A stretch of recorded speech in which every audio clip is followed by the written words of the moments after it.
Bonjour. Donc, nous allons aborder au cours de cette leçon euh, quelques éléments d'appréciation, parce que dire un bilan, c'est encore peut-être trop tôt, mais depuis à peu près un quart de siècle, les politiques de mobilité sont mises en œuvre dans les villes africaines. Quelle appréciation peut-on en faire et quelle perspective donc en tirer déjà? Alors, pour ce faire, donc, nous allons aborder cette leçon en trois parties. Une première sur un rappel un peu bref des réalisations qui ont été observées. Ensuite, nous nous appesantirons un peu plus sur les contraintes pour déboucher sur les défis qui se posent aujourd'hui, aux politiques de d'amélioration des mobilités dans les villes africaines. Alors, pour ce qui est des réalisations, d'abord, nous avons vu qu'il y avait un début de mise en œuvre de structures de coordination. Ces comités, donc, qui sont l'émanation des agents des différents ministères qui se retrouvent autour, d'un aspect spécifique, que ce soit la circulation routière, que ce soit les questions de mobilité d'une manière générale qui nécessitent la coordination des structures, des départements ministériels autour des aménagements et autour du trafic. Nous avons également, quoi qu'on en dise, l'émergence et la mise en place de ces autorités avec leur haut et leur bas, qu'on verra dans ce qui suit. Ensuite, on a vu qu'il y avait un début de concertation. Et ce début de concertation a déjà montré au cours des leçons précédentes les intérêts des uns et des autres et donc le jeu de compétition qu'il y a entre ces différentes parties prenantes de la mobilité urbaine.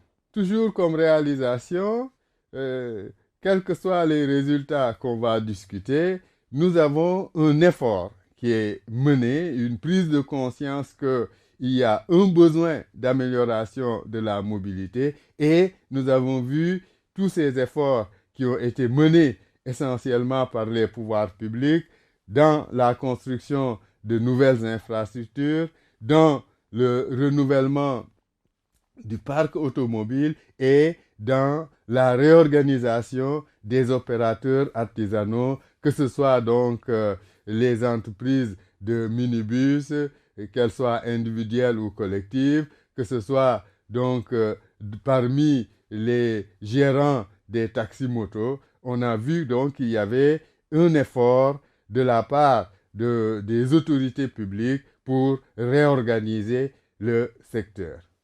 Maintenant, quelles sont les contraintes et les déficits des actions qui ont été menées? Alors, ces contraintes et déficits sont de deux ordres. D'une part, il y a les déficits dans les réformes institutionnelles et réglementaires, et de l'autre, il y a encore une persistance des contraintes de mobilité urbaine auxquelles sont confrontées les populations citadines des grandes villes africaines. Parmi les déficits dans les réformes institutionnelles et réglementaires, il faut relever deux aspects majeurs. Donc, deux difficultés majeures.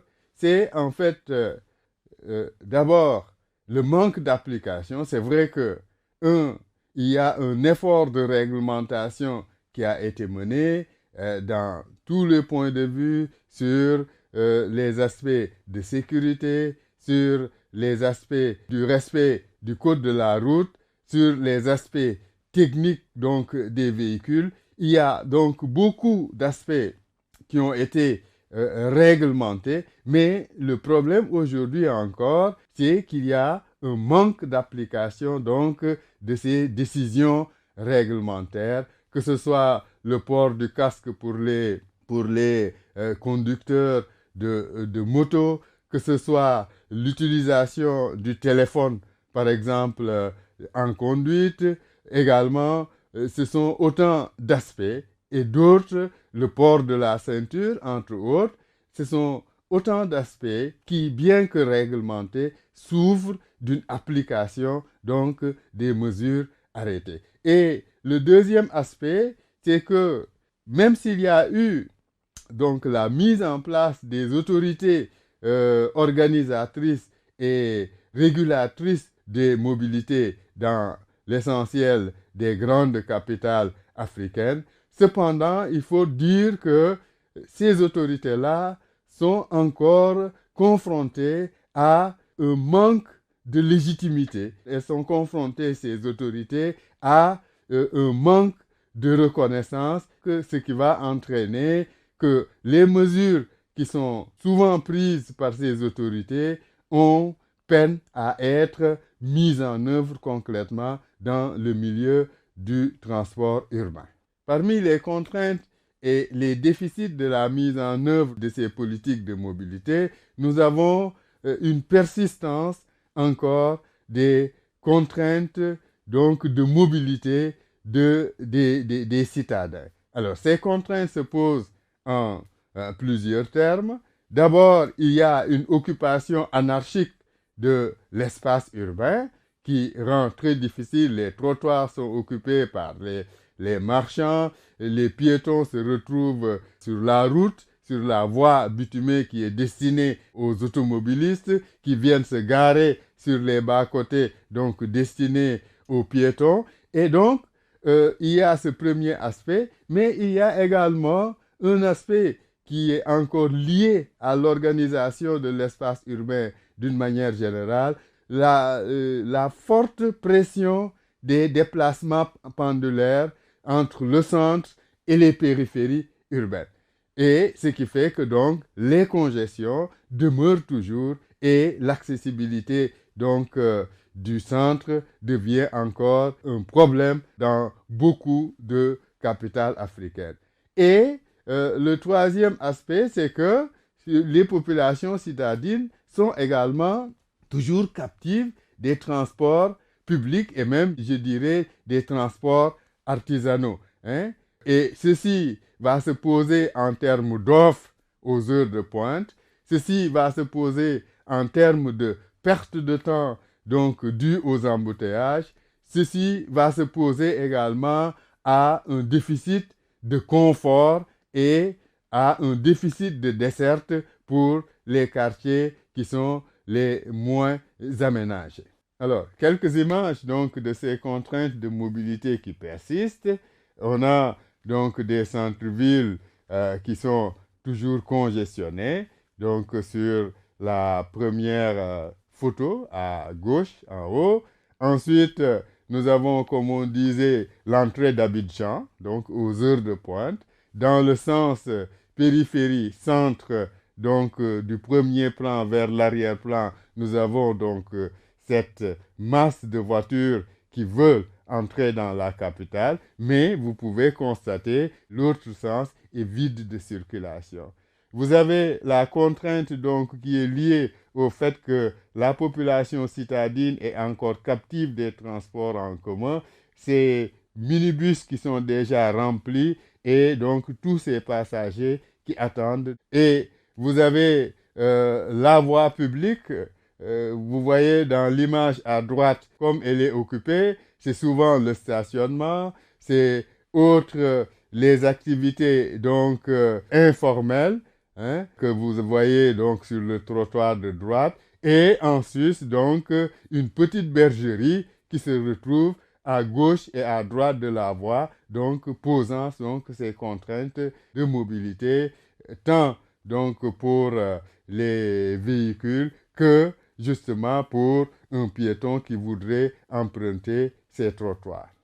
Alors, donc, comme on disait, toujours dans ces contraintes de mobilité persistantes donc, des citadins, vous avez une mobilité motorisée qui est assurée essentiellement par les opérateurs artisanaux, donc face souvent à une faible part donc, de prise en charge de ces besoins par les entreprises publics ou bien les entreprises mixtes donc, de transport public. Et enfin, il y a une dimension qui fait encore défaut dans la mobilité dans les villes africaines, c'est que, en fait, effectivement, les modes actifs sont peu pris en charge par les aménagements qui ont été réalisés. La marche, on a vu déjà les photos, la bicyclette, il n'y a pas de piste cyclable par exemple, les trottoirs pour les piétons ne sont pas aménagés. Quand ils sont aménagés, donc ils sont irrégulièrement occupés. Et tout ceci pose des contraintes à ces modes actifs donc de déplacement. Ces quelques images sur la photo de gauche, ce monsieur qui n'a pas où traverser la voie pour se retrouver de l'autre côté, la voie ferrée. Vous avez sur l'image à droite en haut ces bacs à ordures à la place donc du passage piétonnier et vous avez sur les deux trottoirs également les débordements des étals qui font que si vous regardez bien vous voyez que la voie bitumée est à la fois et pour les véhicules et pour les piétons. Et vous avez sur l'image de gauche également ce trottoir aménagé, mais qui est occupé donc par ces garages de mécaniciens. Et vous avez sur l'image de droite ce monsieur à bicyclette et qui, puisque rien n'est prévu, donc traverse allègrement une voie rapide. Alors, de ces différentes contraintes, de ces différents déficits donc dans la mise en œuvre, les autorités organisatrices donc de la mobilité urbaine en ont fait ressortir certains comme des défis qu'il faut prendre en charge et dont il faut arriver donc à trouver des solutions. Alors, parmi ces défis, on a encore des services de transport insuffisants, particulièrement aux heures de pointe. Ceci concerne un défi dans la mesure où il pose un problème d'accessibilité à la ville. Il y a toujours dans ce problème d'accessibilité une congestion automobile qui est encore forte. Il y a dans toujours ces défis auxquels les autorités régulatrices pensent devoir trouver des solutions. On a l'insécurité routière, la dégradation de l'environnement, l'occupation anarchique donc de l'espace du fait du manque d'application des mesures réglementaires qui sont arrêtées et également pour ces autorités organisatrices, l'insécurité des modes actifs est aussi un défi qu'il faut relever. En conclusion, ce qu'on peut tirer donc de ce rapide survol de l'état de la mise en œuvre des mobilités urbaines, on peut retenir trois aspects, trois leviers sur lesquels peut-être qu'il faudrait pouvoir s'appuyer pour améliorer cette mobilité. Donc, le premier levier, bien sûr, c'est les moyens, les infrastructures et donc de transport. Ceci, c'est d'un. De deux, il y a également qu'il y a un besoin donc d'une action forte sur une transformation des comportements vis-à-vis du bien public. Et enfin, la troisième chose, c'est que la mobilité urbaine, le transport urbain en tant que tel, doit être intégré dans une politique de gestion urbaine globale. Ça veut dire que donc, cette politique de gestion doit articuler le transport urbain et l'aménagement de l'espace urbain. Voilà, nous sommes arrivés au terme de cette leçon donc sur une esquisse de bilan donc d'un quart de siècle de mise en œuvre de politiques de mobilité urbaine. Dans la dernière leçon donc de ce cours, nous allons aborder le concept de ville durable et mobilité. Au revoir.